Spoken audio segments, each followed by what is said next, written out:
Welcome to VLearn Virtual Learning Network. Welcome to the 13th session of microprocessor.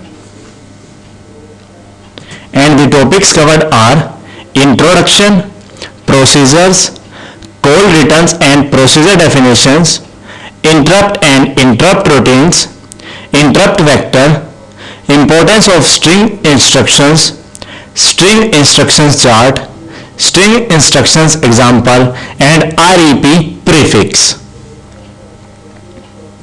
First of all, introduction.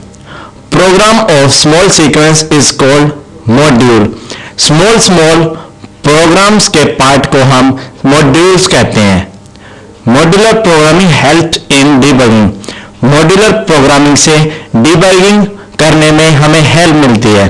क्यों?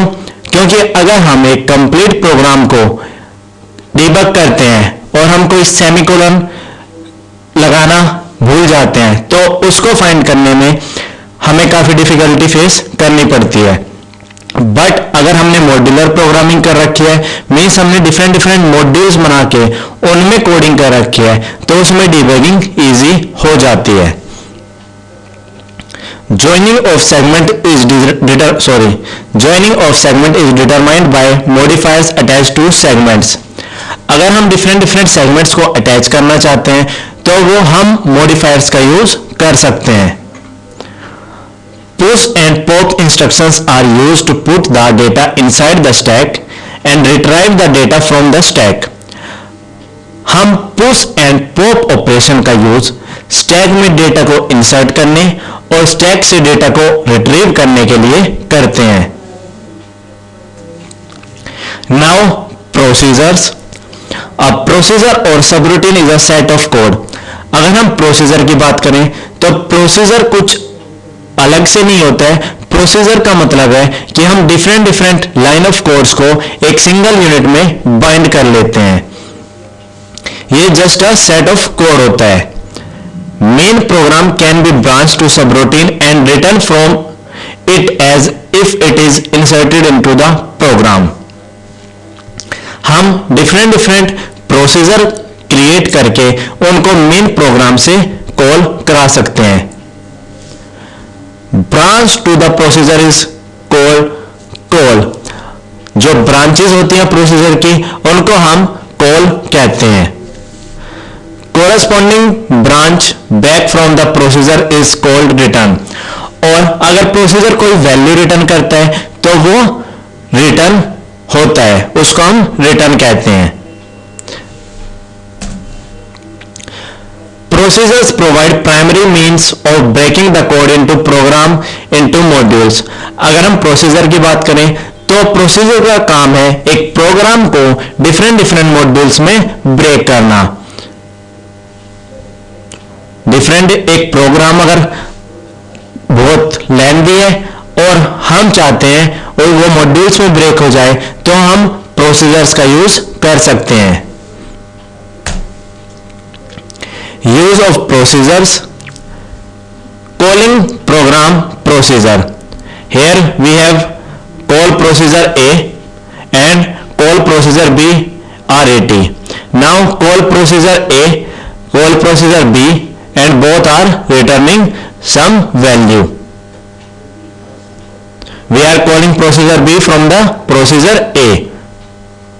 This return value and this also return value to this. From here we are calling procedure A. So like this we can create and call procedure.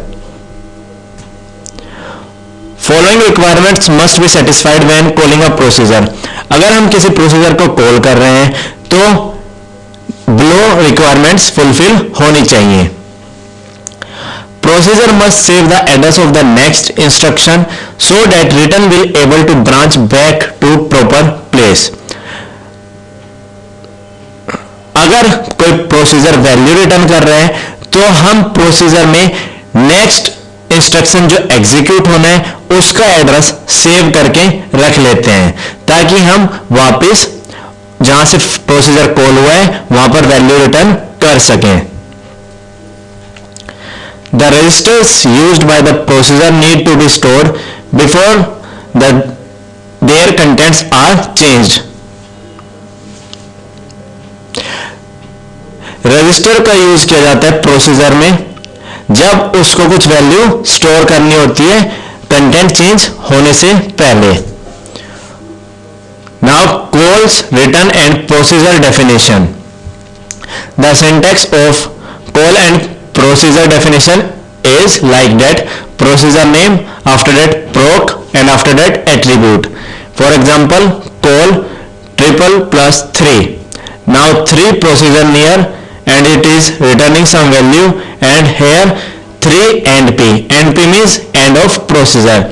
Here we are declaring procedure having name 3, and here we are ending the procedure, and to return some value we can use RET statement.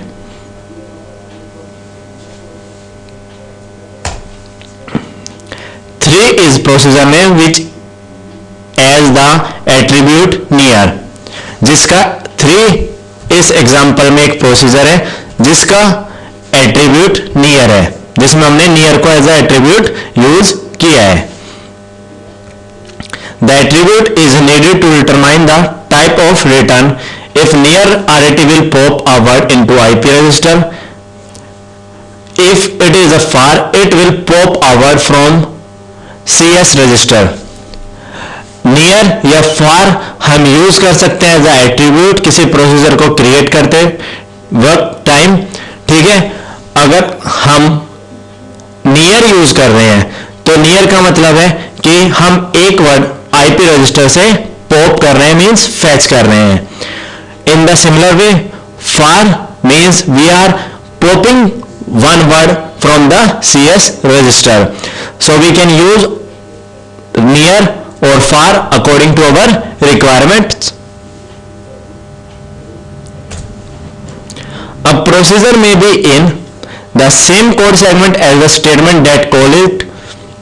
अगर हम एक procedure की बात करें तो procedure same code segment में भी हो सकता है जहां पर हमने प्रोसीजर को कॉल किया है.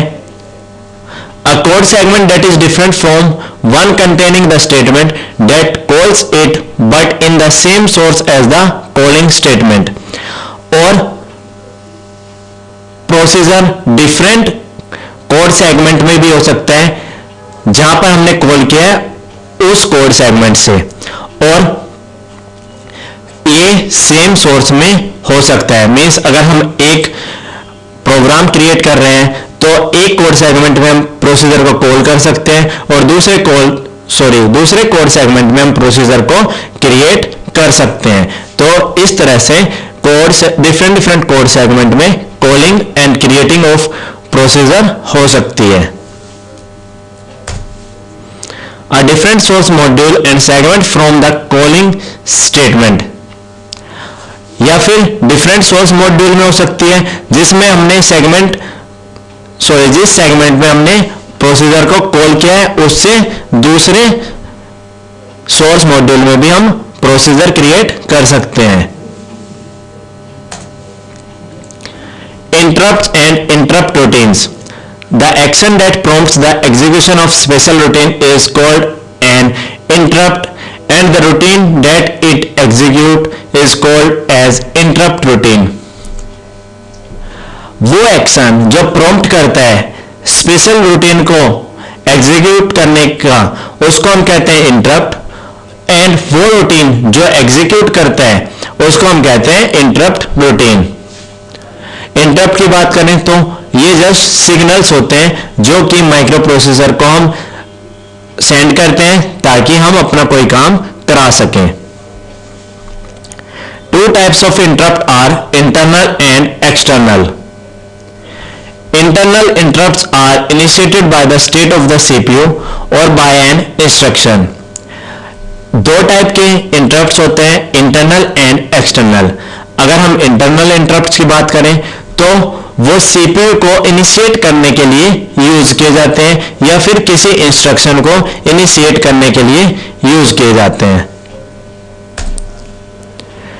External interrupts are caused by signal being sent to the CPU by external hardware. And external interrupts वो इंटरप्ट होते हैं जिनको या तो एक्सटर्नल हार्डवेयर सिग्नल सेंड करता है या फिर सीपीयू एक्सटर्नल इंटरप्ट्स वो इंटरप्ट्स होते हैं जो सीपीयू को अगर कोई हम सिग्नल सेंड कर रहे हैं उसके कारण इवॉल्व होते हैं. Internal interrupts are caused by division by zero और a special instruction. Internal interrupts के अगर एग्जांपल की बात करें तो अगर हम जीरो से किसी नंबर को डिवाइड कर रहे हैं तो उस केस में इंटरनल इंटरप्ट जनरेट हो सकता है. External interrupts are caused by the need of an IO device to be served by the CPU. और एक्सटर्नल इंटरप्ट्स के एग्जांपल की बात करें तो आईओ डिवाइसेस को जो रिक्वायरमेंट होती है और सीपीयू उसको सर्विस प्रोवाइड करते हैं वो इंटरप्ट्स एक्सटर्नल इंटरप्ट्स होते हैं. Interrupt routine is a procedure और सब routine loaded in memory which is executed for a special task.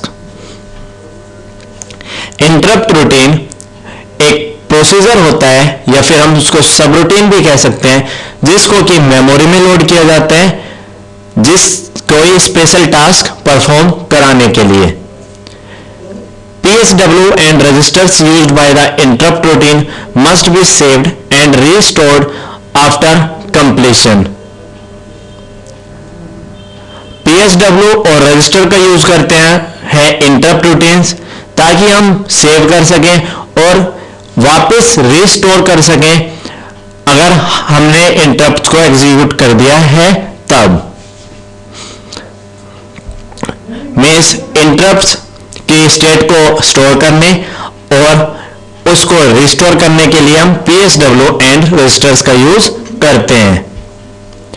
During interrupt the following action is resulted. जब कोई interrupt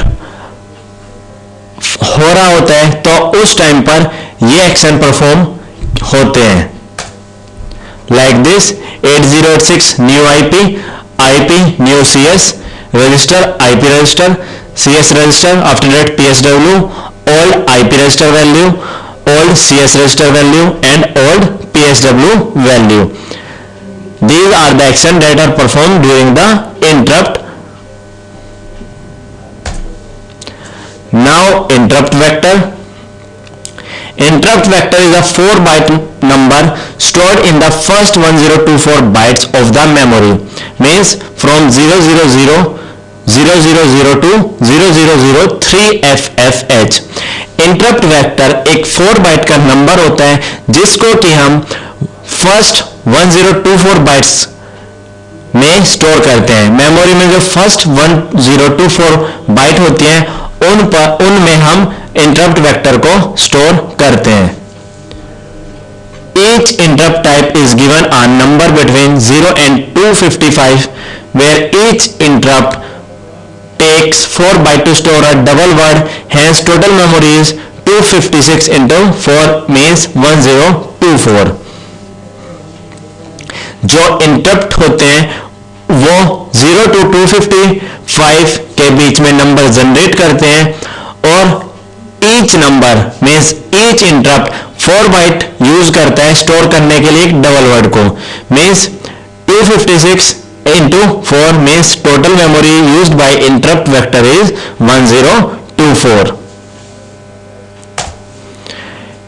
Interrupt pointer holds the address of the particular interrupts. For example, interrupt 9 holds the address 9 into 4 is equal to 36 means 00024H. जो interrupt vector होता है interrupt pointer होता है वो address hold करता है किसी पर्टिकुलर इंटरप्ट का. मींस अगर हम इंटरप्ट 9 की बात करें तो इंटरप्ट 9 होल्ड करेगा 9 into 4 मींस 36 बाइट पर जो एड्रेस है मींस 0024H उसकी वैल्यू को मींस उसके एड्रेस को. Some of the 256 interrupt types may be reserved by operating systems and may be initialized when the computer system is first brought up. कुछ interrupts होते हैं जो 256 रेंज को सपोर्ट करते हैं, मीन्स वो रिजर्व होते हैं, और उनका यूज हम इनिशियलाइज करने के लिए करते हैं जब फर्स्ट टाइम कोई कंप्यूटर स्टार्ट होता है। Microprocessor has 3 different interrupt instruction that are available to the program. These are INT, INT0 and INT3. अगर हम माइक्रोप्रोसेसर की बात करें तो माइक्रोप्रोसेसर में 3 डिफरेंट टाइप के इंटरप्ट इंस्ट्रक्शंस होते हैं, INT, INT0 and INT3. There are 256 INTs. INT0 is whenever data overflows occur, and INT3 used for breakpoint. जो INTs होता है वो 256 बाइट का होता है, एंड जो INT0 होता है वो अगर डेटा ओवरफ्लो हो रहा है तो उस केस में यूज किया जाता है। जो INT3 होता है वो ब्रेक पॉइंट के केस में यूज होता है।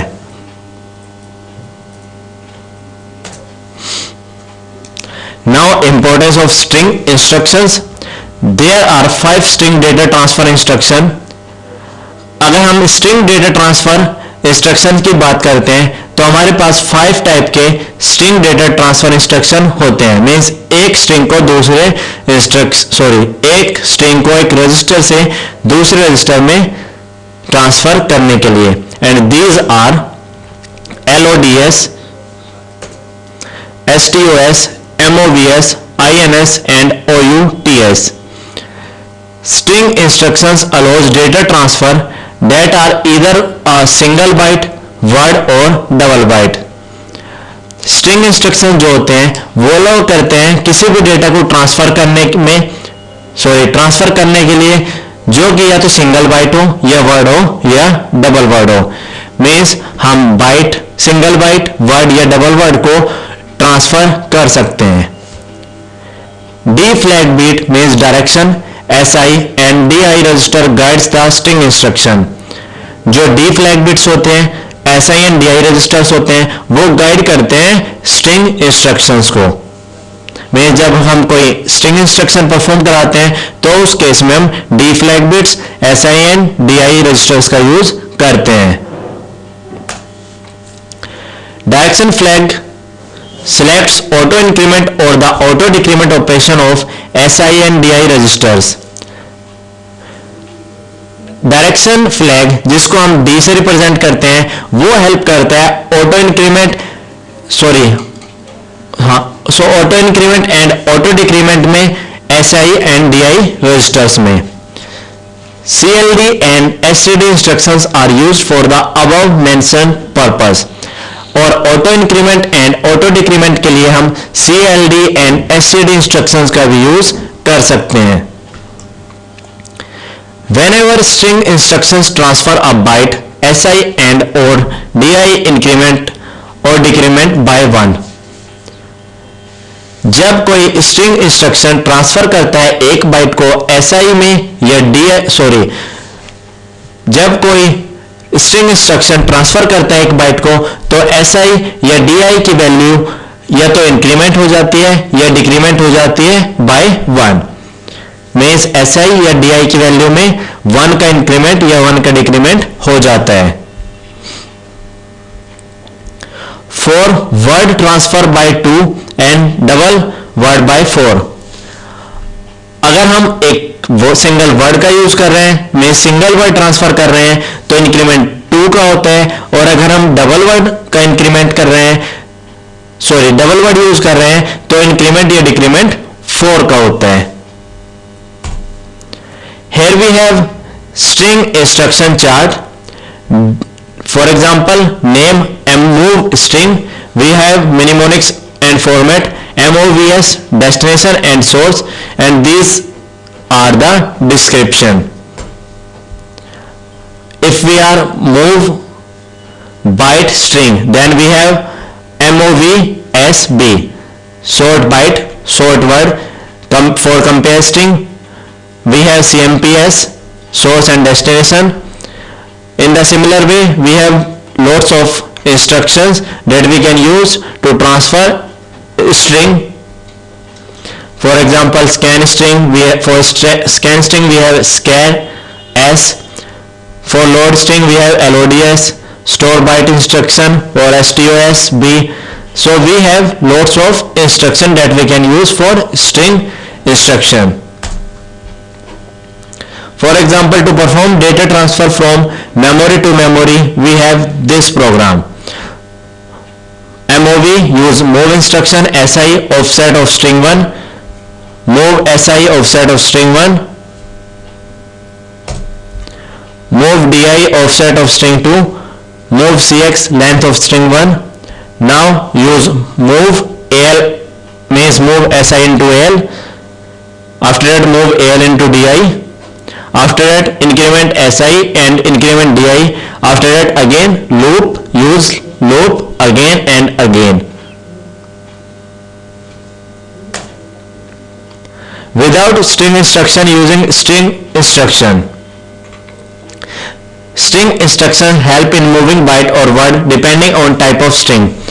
स्ट्रिंग इंस्ट्रक्शन हमें हेल्प करती हैं बाइट या वर्ड को मूव कराने में, और जो डिपेंड करता है कि हम किस टाइप की स्ट्रिंग यूज कर रहे हैं उस पर. Now we have REP prefix. REP prefix is used for looping. REP prefix का यूज हम लूप परफॉर्म कराने के लिए करते हैं. REP means repeat. Prefix perform the following operation. REP ये ऑपरेशन परफॉर्म करते हैं. If CX is equal to 0, exit the REP operation. अगर CX रजिस्टर में वैल्यू 0 होती है तो REP ऑपरेशन एग्जिट कर जाता है. Perform the specified primitive. उसके बाद जो हमने उसको परफॉर्म करने के लिए बोल रखा है, मीन्स परफॉर्म करने के लिए हमने जो कोडिंग कर रखी है वो उसको परफॉर्म करते हैं. After that decrement CX by 1. उसके बाद वो CX की वैल्यू को 1 से डिक्रीमेंट करते हैं. After that repeat step 1 through 3. उसके बाद ये अगेन स्टेप 1 से लेके 3 तक अगेन परफॉर्म करता है. तो इस तरह से हम लूप परफॉर्म करा सकते हैं via REP prefix. The following program explain the operation of REP. Here we are presenting one example of REP. We have defined one label MOV. Now after that move S string 1 to string 1 REP means repeat. After that moves string 2 string 1. After that loop MOV means again go to MOV label without using REP and using REP. Now types of REP. We have different type of REP means REP, REPE dot REPZ, REPNE means non-zero. This is for 0. This is for equal to. REPN0. This is not equal to 0. By using appropriate REP mnemonics, contents of flags can be examined. हम किस type का REP instruction use कर रहे हैं उससे different flags set होते हैं. For example this is name, this is the instruction that we can use and this is termination condition. Repeat string operation until CX is equal to 0. So for this we can use REP string primitive. CX is equal to 0 is the termination condition. Repeat string operation while equal to or 0. Repeat instruction primitive or REPZ when CX is equal to 0 or 0 flag is 0, then it will exit. In the similar way we can perform or use the REP prefix. Now do it yourself. First question for you is explain procedure. And second question for you is explain interrupt vector. This is the end of session 13. Thank you. Happy learning. We learning.